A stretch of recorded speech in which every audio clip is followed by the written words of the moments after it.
Christian Araneta pinabagsak ang world champion ng Thailand, pero natalo pa rin sa Japan.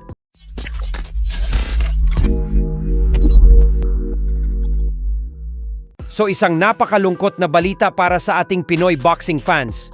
Ito ay matapos mabigo ang ating pambato na si Christian Araneta sa kanyang laban kontra sa pambato ng Thailand na si Tanong Sangsimsri. Nagawang pabagsakin ng ating pambato ang Thai fighter, ngunit sa kasamaang palad ay bigo pa rin itong manalo. Na knockout ni Araneta sa ikatlong round dahil maliwanag talaga na mas malakas ang kamao ng ating pambato. Ngunit ang naging problema nga po dito ay tinalo ng Thai fighter si Araneta sa puntusan dahil nanatili itong aktibo sa buong 12 rounds at hindi tumitigil sa pagbabato ng mga jab. Habang si Araneta naman ay tila nag-aantay lang ng counter upang ma-knockout muli si Simsri. Pero hindi po dumating ang pagkakataon na yon.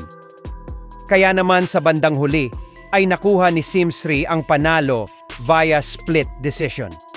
Dahil sa panalong ito ni Simsri ay siya na ngayon ang bagong IBF Junior Flyweight World Champion. Samantala, hinamon naman ng current undefeated WBO Welterweight World Champion Brian Norman Jr. ang ating pambansang kamao na si Manny Pacquiao.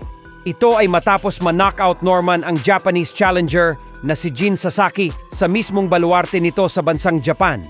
Ilang beses itong pinatumba ng kampyon sa buong laban hanggang sa tuluyan niya na ito ang pinatulog sa ikalimang round, dahilan kung bakit nakuha niya ang panalo via ikalimang round knockout.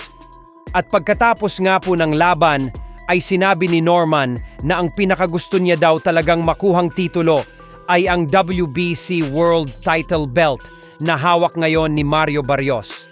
Kaya naman kung manalo daw ang ating pangbansang kamao Manny Pacquiao, ay mas maganda daw kasi mas malaking pagkakataon umano para sa kanya ang makasagupa sa ibabaw ng ring ang isang legendary fighter na katulad kay Pacman.